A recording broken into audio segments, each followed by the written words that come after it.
institutions and successful implementation of the Kenya-US Health Cooperation Framework, which provides a pathway towards greater country ownership and sustainability of our health program.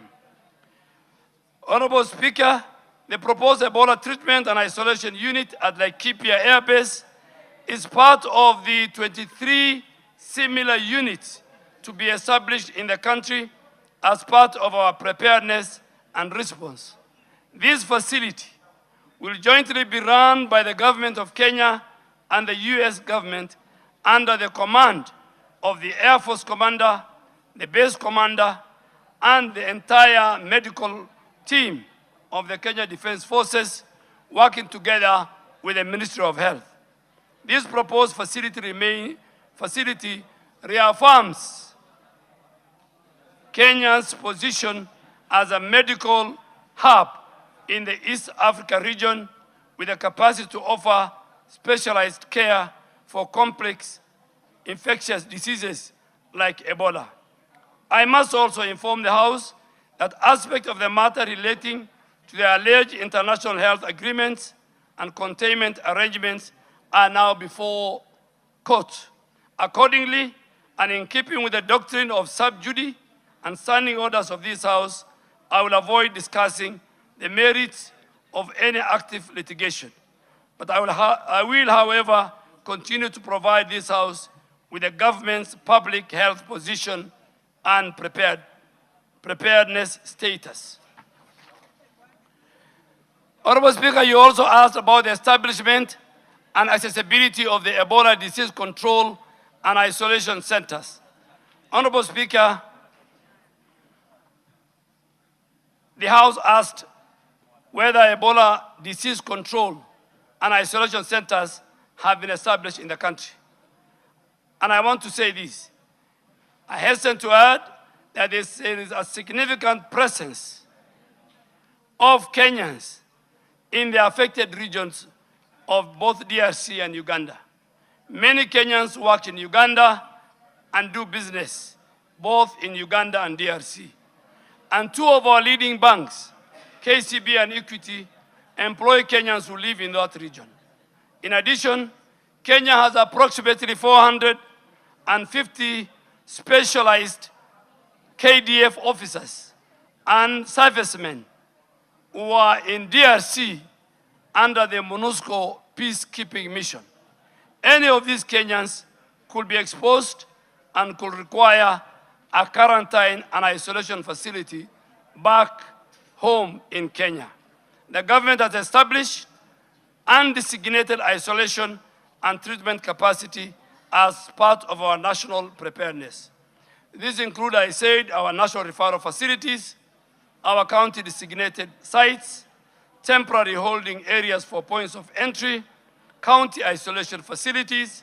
These facilities are being progressively verified for quality, for safety, and for readiness. And I want to reiterate that all such facilities are established for the protection of the people of Kenya and all persons within the Kenyan borders. They are not only foreign facilities, they are not for foreign facilities, they are not exclusive facilities, they are not facilities reserved for any nationality, they are public health assets established and coordinated under the authority of the government of Kenya. In the event of a suspected case, the response will be guided by medical triage, exposure risk, clinical need, and public health protocols. A Kenyan citizen, a foreign national, a refugee, a diplomat, an expatriate, or a traveler will be managed according to the same public health principles: safe isolation, testing, clinical care, contact tracing, prevention of further transmission. Our objective as government is to protect communities, to protect healthcare workers and the country.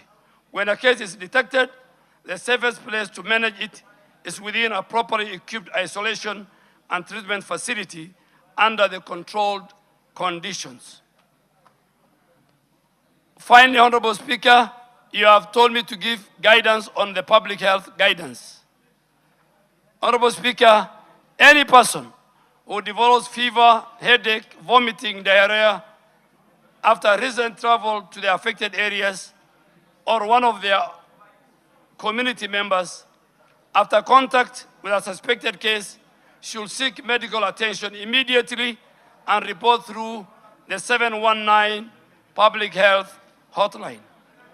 Honorable Speaker, our readiness assessment gaps and resource requirements are all provided in this document, and I think I have provided the agreements, the documents, but just to conclude, so that I take questions from members, Honorable Speaker and members, it's very important, you play a very important role in the public health protection of our country.